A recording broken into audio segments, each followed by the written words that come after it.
ভিক্ষুক রাস্তা দিয়া যায় আর জমিদারের পুত্রবধূও যায়।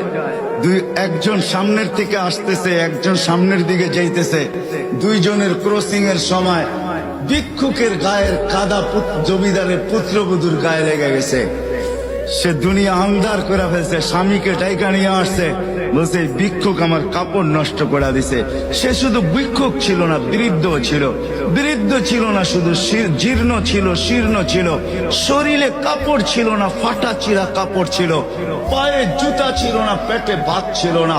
জমিদারের পুত্র সইতে পারে নাই, যৌবনী শক্তি সয়তো সয় কি কইরা তার স্ত্রীর গায়ে ভিক্ষুকের কাদা।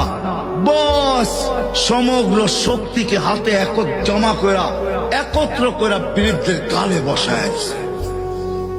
বৃদ্ধ কিচ্ছু বলে নাই, শুধু উপরের দিকে তাকায় দুই তিনটা শব্দ উচ্চারণ করছেন।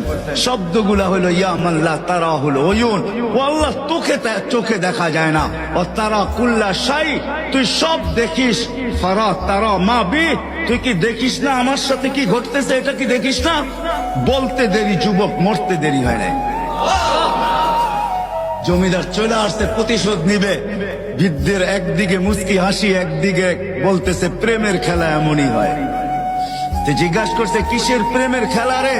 বলছে ওর প্রেমিকার গায়ে আমার কাদা লাগছে, পায়ের কাদা লাগছে, ও সইতে পারে নাই। যৌবনী শক্তি দিয়ে আমার বৃদ্ধ গালে বসায় দিছে। আমাকেও একজন ভালোবাসে, সেও সইতে পারে না,